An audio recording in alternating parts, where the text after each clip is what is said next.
Good morning, dear students. We were studying about understanding quadrilaters, in which we discussed about exercise 3.1, 3.2 and 3.3 also. Now we will teach the question number of 5 of exercise 3.3. अभी तक हम understanding quadrilaterals में exercise 3.1 और 3.2 complete कर चुके हैं और 3.3 के क्वेश्चन नंबर 5 तक कर चुके हैं। आज हम बात करेंगे एक्सरसाइज 3.3 के क्वेश्चन नंबर 5 और उसके आगे।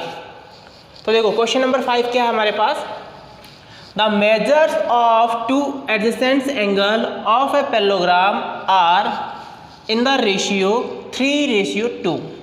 Find the measure of each angle of parallelogram.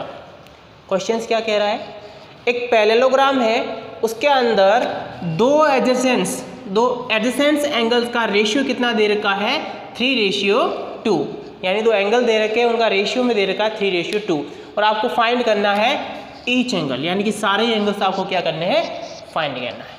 तो जैसे जैसे क्वेश्चन कह रहा है वैसे वैसे हम करते जाते हैं। सबसे पहले कह रहा है कि क्वेश्चन में ये पैरेललोग्राम है, तो एक पैरेललोग्राम बना लेते हैं। ये रहा हमारे पास पैरेललोग्राम, ठीक है भाई। इसका नाम दे देते हैं ABCD।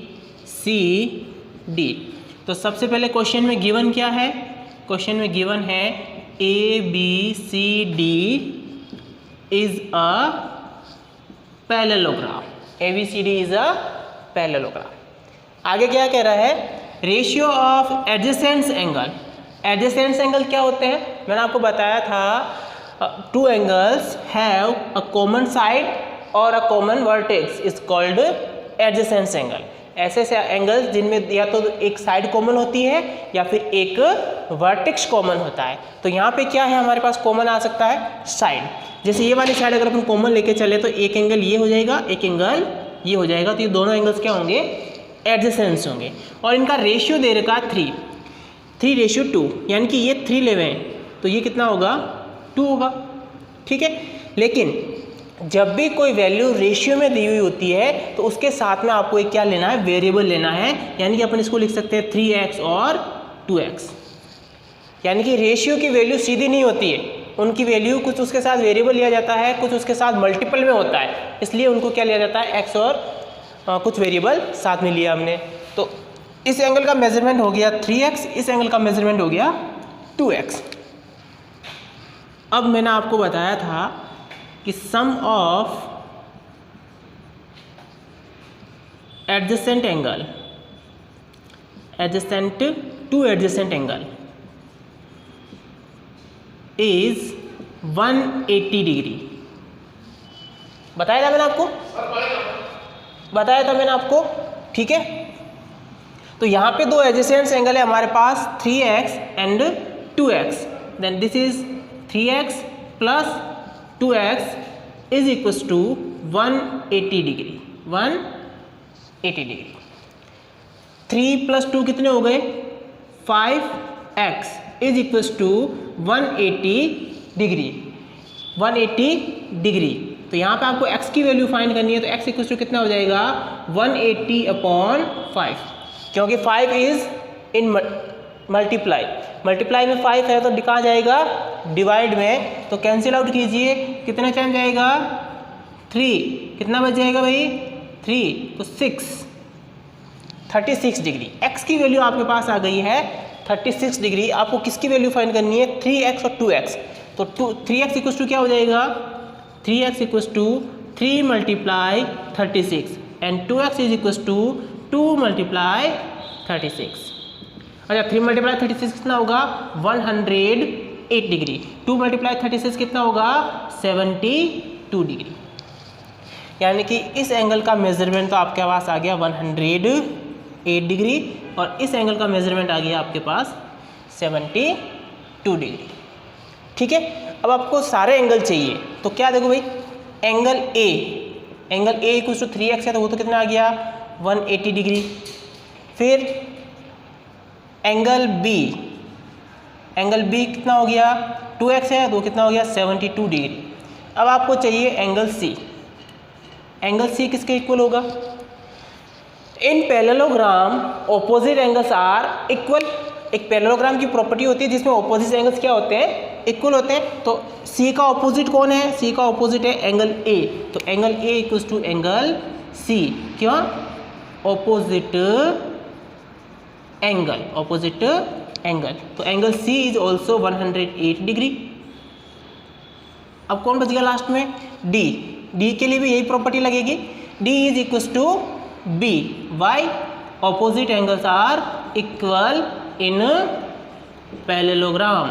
पैरेललोग्राम में ऑपोजिट एंगल्स क्या होते हैं, इक्वल होते हैं। तो एंगल डी भी कितना आ जाएगा, 72 डिग्री। तो आगे भी चारों एंगल्स, ये 108 डिग्री, ये भी 108, ये 72, ये भी 72। तो इस तरह से हम क्या करेंगे, एंगल्स फाइंड कर सकते हैं। Write it. Yes, now we will discuss about question number 6। Question number 5 discuss कर लिया हमने, क्वेश्चन नंबर 6 को देखते हैं क्या है। Two adjacent angle of a parallelogram have equal major. Parallelogram के दो एडजेसेंट एंगल क्या है, इक्वल है। फाइंड ईच एंगल, बाकी सारे एंगल्स आपको क्या करना है, फाइंड करना है। तो देखो क्वेश्चन में क्या है, एक पैरेललोग्राम है हमारे पास इस तरह से, ए बी सी डी। तो सबसे पहले क्वेश्चन में हमें गिवन है A B C D is a parallelogram. क्या है, पैरेललोग्राम। दूसरी चीज आपको गिवन है two adjacent angles are equal. दो एडजेसेंट एंगल क्या है, इक्वल। एक क्वेश्चन के अंदर गिवन है, ये क्या कह रहा है, two adjacent angle of a parallelogram, यानी कि ये पैरेललोग्राम है, हैव इक्वल मेजर, यानी दोनों क्या है, इक्वल है। तो एडजेसेंट एंगल कौन कौन से होते हैं, ये वाला और ये वाला, दूसरा हो गया ये वाला और ये वाला। तो ये दोनों इक्वल है, तो अपन एक इसको वेरिएबल ले लेते हैं, जैसे इसको मान लिया अपने z, तो ये भी क्या होगा, z। ठीक है भाई। तो angle A is equal to angle B, ये आपको गिवन है क्वेश्चन में। तो हम बात करेंगे sum of adjacent angle, sum of adjacent angle is equal to 180 degree. Sum of two adjacent angle is 180 degree in parallelogram. तो angle A plus angle B is equal to 180 degree. Then A और B दोनों equal है, इसका हमने measurement लिया था Z plus Z is equal to 180 degree. ठीक है, इसको ले लेते हैं Z, ये हमने क्या लिया था, लेट्स। ठीक है भाई, Z प्लस Z, 1 और 1 कितने हो गए, 2Z इक्वल्स टू 180 डिग्री।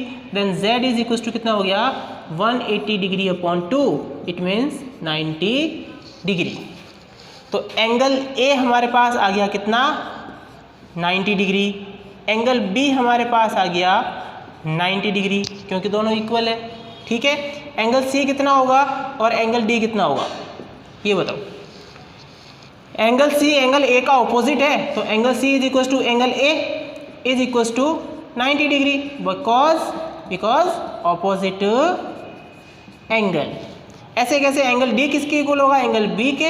ये भी कितना डिग्री है, 90 डिग्री, और ये भी क्या है, ऑपोजिट एंगल। तो angle A B C D तीनों क्या हो गए, 90 90 90 हो जाएंगे। चारों एंगल्स कितने डिग्री के हो जाएंगे, 90 90 डिग्री के हो जाएंगे। ठीक है, write it. Yes, now we will discuss about question number 7। अभी तक क्वेश्चन नंबर 5 और क्वेश्चन नंबर 6 को आपने कर लिया है, और क्वेश्चन नंबर 7 को हम क्या कर रहे हैं, डिस्कस कर रहे हैं। Question number 7 is the adjacent figure HOPE। एक आपको फिगर गिवन दे रखा है, एक डायग्राम गिवन दे रखा है, इज अ पैरेललोग्राम। आपको गिवन है, सबसे पहले क्वेश्चन में गिवन जो चीज़ें होती है वो लिखनी होती है। गिवन है HOPE is a parallelogram. HOPE क्या है, पैरेललोग्राम में। फाइंड x y z, यहाँ पे आपको कुछ वेरिएबल्स गिवन है x y z, आपको x y z की वैल्यू फाइंड करनी है। और कुछ क्या कह रहा है आगे, state the properties you use to find it, वो प्रॉपर्टीज भी लिखनी है जिसका यूज करके आपने इनकी वैल्यू फाइंड करी है। ठीक है, तो ये जो प्रॉपर्टीज वाली बात है वो तो आपको हर क्वेश्चन में लिखनी ही लिखनी है। जहाँ भी हम क्वेश्चन में आंसर फाइंड कर रहे हैं एक्स वाई जेड का, तो एक्स वाई जेड का वैल्यू कैसे फाइंड कर रहे हैं उसको ब्रैकेट में लिखना है कि हम वर्टिकली अपोजिट एंगल है, या फिर ऑपोजिट एंगल है, या फिर अल्टरनेट एंगल है, या फिर कॉरेस्पॉन्डिंग एंगल है। जो भी प्रॉपर्टी है उसको आपको ब्रैकेट के अंदर क्या करना है, डिनोट करना, लिखना है। ये मार्क्स लेने का अच्छा तरीका है। ठीक है भाई।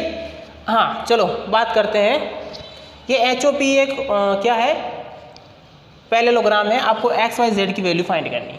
ठीक है भाई, तो सबसे पहले तो देखा जाए तो यहाँ x आ रहा है, सबसे पहले x की वैल्यू अगर अपन फाइंड करना चाहिए, यहाँ x आ रहा है तो x का ऑपोजिट एंगल कौन है, ये है। x के ऑपोजिट में कौन है, ये है। लेकिन ये वैल्यू तो हमें गिवन है ही नहीं। अपन मान लेते हैं इसको क्या है, a, स्मॉल a। अगर हमें स्मॉल a की वैल्यू फाइंड करनी हो तो हम कैसे फाइंड करेंगे, स्मॉल a की वैल्यू फाइंड करनी हो तो कैसे फाइंड करेंगे। स्मॉल a की वैल्यू फाइंड करने के लिए हम लीनियर पेयर एंगल्स का क्या करेंगे, यूज करेंगे, जिससे a की वैल्यू फाइंड हो जाएगी। क्या होता है लीनियर पेयर एंगल, देखो इधर a plus 70 degree is equals to 180 degree, because ये दोनों क्या है, linear pair angle, linear pair angle. अब लीनियर पेयर एंगल होता क्या है, मैंने आपको बताया था, अगर एक स्ट्रेट लाइन पर दो एंगल बने हुए हैं तो उन दोनों एंगल्स का सम कितने डिग्री होना चाहिए, 180 डिग्री होना चाहिए, तो वो क्या होते हैं, लीनियर पेयर होते हैं। अगर एक स्ट्रेट लाइन पर दो एंगल बने हुए होते हैं तो उनका सम कितना होता है, 180 डिग्री होता है। तो यहाँ देखो ये सीधी लाइन बन रही है क्या, HO, इसके ऊपर ये एक तो बन रहा है 70 डिग्री और दूसरा है A बन रहा है क्या, तो ये दोनों क्या हो गए, स्ट्रेट एंगल हो गए। तो यहाँ से A इक्वल टू कितना आ जाएगा, 180 डिग्री, 70 का उधर ट्रांसफर करेंगे तो प्लस का है तो क्या हो जाएगा, माइनस का। तो A is equal to 180 minus 70 is equal to 110 degree. Okay, A की वैल्यू आ गई। अब X और A दोनों ऑपोजिट एंगल है और opposite angles of parallelogram are equal. तो हम यहाँ लिख सकते हैं x is equal to A is equal to 110 degree, यहाँ लिख देंगे opposite angles of parallelogram, opposite angles of parallelogram. Opposite angles of parallelogram क्या होते हैं, हमेशा इक्वल होते हैं। तो x की वैल्यू फाइंड हो गई। अब बात करते हैं y की। हमने पैरेललोग्राम की डेफिनेशन में बताया था आपको कि a parallelogram a quadrilateral which have opposite sides are parallel and equal. यानी कि पैरेललोग्राम की जो एक प्रॉपर्टी होती है उसमें हम बताते हैं कि पैरेललोग्राम की जो ऑपोजिट साइड्स होती है वो क्या होती है, पैरेलल होती है। और जब हम पैरेलल के बारे में बात करते हैं तो दो एंगल्स की भी बात करते हैं, जिसमें एक तो आता है कॉरेस्पॉन्डिंग एंगल, दूसरा आता है अल्टरनेट एंगल। कॉरेस्पॉन्डिंग एंगल के लिए मैंने आपको बताया था F की शेप बनती है और अल्टरनेट एंगल के लिए क्या बनती है, Z की शेप बनती है। Okay, HOP is a parallelogram, then EP and HO are opposite sides, then both are parallel, दोनों क्या होगी, पैरेलल भी होगी। तो ये वाली साइड और ये वाली साइड दोनों क्या है, पैरेलल है। तो यहाँ देखो Z की शेप बन रही है क्या, बिल्कुल बन रही है। ये देखो यहाँ से गई, फिर ये वाली लाइन और फिर ये वाली लाइन। तो ये वाला जो एंगल है और ये वाला जो एंगल है दोनों इक्वल होंगे। क्यों होंगे, अल्टरनेट एंगल। क्यों होंगे, अल्टरनेट एंगल। तो हम यहाँ लिखेंगे EP is parallel to HO, ठीक है। Then Y is equals to 40 degree because that's are alternate angle. ये क्या है, अल्टरनेट एंगल है और अल्टरनेट एंगल क्या होते हैं, इक्वल होते हैं। ठीक है भाई, x की वैल्यू आ गई, y की वैल्यू आ गई। अब बचा कौन है, z। ठीक है, तो देखो यहाँ एक ट्राइंगल बन रहा है क्या, ये देखो PHO या HOP, ये ट्राइंगल बन रहा है। और ट्राइंगल्स के अंदर एंगल सम प्रॉपर्टी से अगर हम बात करें तो एंगल सम प्रॉपर्टी कितनी होती है, ये तो है आपके पास A, ये है आपके पास Y और ये है आपके पास Z। यहाँ है HOP। Sum of angles, sum of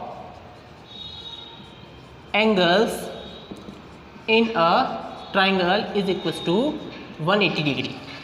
एक तो हमारे पास है A plus Y plus Z is equals to 180 degree. A की वैल्यू हमने अभी फाइंड करी थी, कितनी आ रही है 110 डिग्री। Y की वैल्यू अभी अभी हमने फाइंड करी, ये रही, कितनी आ रही है 40 डिग्री। और बचा कौन हमारे पास Z is equals to 180 degree. तो यहाँ से अगर हम Z की वैल्यू फाइंड करें तो क्या बनेगा 110 एंड 40 कितने हो गए 150। तो 180 minus 150 then Z is equals to 30 degree. ये तो है सिंपल सा तरीका।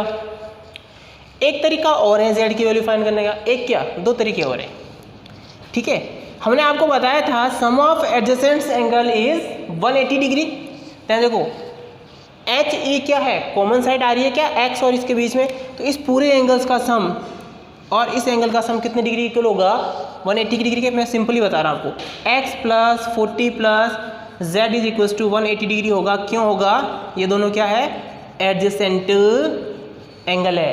तो यहाँ से आपके पास X की वैल्यू तो पहले फाइंड होगी ना 110 40 Z is equals to 180 degree. तो यहाँ से अगर हम Z की वैल्यू फाइंड करेंगे तो क्या होगा 180 minus 150 is equals to 30 degree. तो एक तरीका ये भी है, आप इस तरीके से भी फाइंड कर सकते हो। एक और भी तरीका है लेकिन वो प्रॉपर्टी अभी हमने पढ़ी नहीं है। क्या होता है, exterior angle of a quadrilateral या of a shape is equals to its opposite interior angle. तो छोड़ो इस बात, इसके ऊपर डिस्कस नहीं करना है। तो ये एक्सटीरियर एंगल होता है ना, वो इस इंटीरियर एंगल के इक्वल होता है। तो 40 प्लस Z इक्वल्स टू 70, तो Z इक्वल्स टू 30। ये अभी हम बात नहीं करेंगे, ठीक है। तो अभी आप सिर्फ ये वाला कर सकते हो या फिर ये वाला कर सकते हो, डू इट।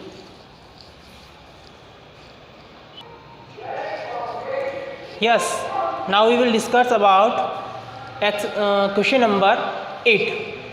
अभी हम डिस्कस कर रहे हैं क्वेश्चन नंबर 8 को। क्वेश्चन नंबर 8 क्या है, GUNS and RUNS are parallelograms. ये क्वेश्चन में आपको गिवन है कि दो पैरेललोग्राम्स है GUNS और RUNS। ये दोनों क्या है पैरेललोग्राम है। Find X and Y, X और Y की क्या करनी है वैल्यू फाइंड करनी है। तो पहले हम फर्स्ट पार्ट देखते हैं। फर्स्ट पार्ट में आपको गिवन है GUNS इज अ पैरेललोग्राम, ठीक है। तो हमारे पास एक प्रॉपर्टी है opposite sides are equal in parallelogram. पढ़ा था क्या हमने कि opposite sides are equal in parallelogram. Parallelogram की जो प्रॉपर्टीज पढ़ी थी देखा था हमने। तो यहाँ देखो, यहाँ आ रहा है 3y माइनस 1, इसके ऑपोजिट में कौन आ रहा है 26, यानी कि ये जो पूरा है वो किसके इक्वल होगा 26 के। ऐसे यहाँ आ रहा है 3x और 36 के ऑपोजिट कौन आ रहा है 18, तो 3x इक्वल टू क्या होगा 18। देखो भाई, तो पहले बात करते हैं हम, GU is equal to SN, GU is equal to SN। GU कितना दे रखा है आपको 3y माइनस 1 और SN कितना है हमारे पास 26। इस 1 का ट्रांसफर उस साइड में करेंगे तो कितना हो जाएगा 3y, इधर का प्लस है सॉरी माइनस है, उधर जाके क्या बनेगा प्लस। तो 3y is equal to 27, then y is equal to कितना हो जाएगा 27/3। तो मैंने आपको बताया था कि जो प्लस में होता है वो ट्रांसफ़र होके माइनस में जाता है, जो माइनस में होता है वो ट्रांसफ़र होके प्लस में जाता है, और जो मल्टीप्लाई में होता है वो कहाँ जाता है डिवाइड में, और डिवाइड में होता है वो क्रॉस मल्टीप्लाई में, ठीक है, मल्टीप्लाई में जाता है। ये हो गया 9 टाइम, तो y is equal to 9, y is equal to 9, y की वैल्यू आ गई आपके पास 9, ठीक है भाई। ऐसे कैसे x की वैल्यू फाइंड कर लेते हैं। GS is equal to UN, G S is equals to U N. G S कितना हमारे पास 3x इज इक्वस टू 18। आपको x की वैल्यू फाइंड करनी है तो 3 कहाँ जाएगा डिवाइड में, तो x इज इक्वस टू कितना आ गया 6 टाइम 6, तो x और y की वैल्यू आ गई, ये आ गई 9, ये आ गई 6।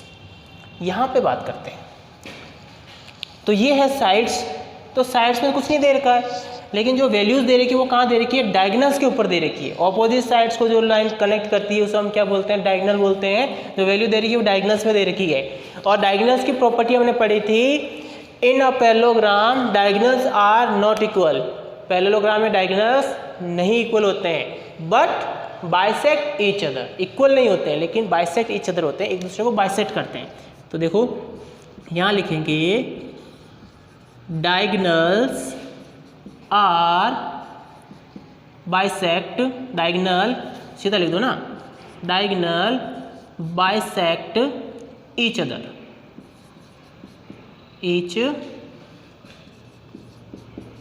Other in parallelogram. पैरेललोग्राम में डायगनल्स क्या करते हैं, एक दूसरे को बाइसेक्ट करते हैं। बाइसेक्ट का मतलब क्या होता है, एक दूसरे को इक्वल पार्ट्स में डिवाइड करते हैं। यानी कि जो ये पार्ट है वो इसके इक्वल होगा, ये वाला जो पार्ट है वो इस पार्ट के इक्वल होगा। तो यहाँ हो जाएगा R O is equals to O N, ये वाला part R O is equals to R N. तो आर ओ कितना है हमारे पास 16, और इधर कितना है x प्लस वाई। लेकिन यहाँ पे कोई वैल्यू है ही नहीं, x और y दोनों है, दोनों ही वेरिएबल है, तो हम फाइंड नहीं कर सकते। तो इसको दे देंगे इक्वेशन नंबर 1, इसकी बाद में बात करेंगे। दूसरा देखते हैं, S O is equals to O U, या फिर ऐसे लिख सकते हो U O is equals to S O. एक ही बात है, एक ही बात है ना। तो यू ओ कितना है हमारे पास, ऐसे लिख लो आप, तो S O is equals to O U. S O है हमारे पास कितना 20, और यू ओ कितना है y प्लस 7। आपको वैल्यू फाइंड करनी है y की, y के साथ कौन है 7, 7 का ट्रांसफर इधर करेंगे तो 20 माइनस 7, तो y इज इक्वल टू कितना आ जाएगा, 20 में से 7 सब्ट्रैक्ट करेंगे तो 13, कितना आ जाएगा 13। तो y की वैल्यू कितनी आ गई 13। y की तो आ गई लेकिन x की नहीं आई। अब इक्वेशन 1 में देखो, यहाँ पे एक तो x आ रहा है एक y आ रहा है, तो y की वैल्यू 13 आ गई ना, तो y की जगह हम क्या पुट कर देंगे 13। तो देखो 16 is equal to x plus y, क्या लिखोगे बाई इक्वेशन 1। तो यहाँ 16 है, x की वैल्यू हमें नहीं पता है लेकिन y की वैल्यू हमें पता है कितनी है, we know that value of y is 13। Then x equal to कितना हो जाएगा 16 माइनस 13, 16 माइनस 13, 13 का ट्रांसफर इधर करोगे तो x इक्वल टू कितना आ जाएगा 3। ठीक है भाई, तो y की वैल्यू 13, x की वैल्यू 3। तो इस तरह से हम क्या कर सकते हैं, इनकी वैल्यू फाइंड कर सकते हैं और क्वेश्चन भी कर सकते हैं।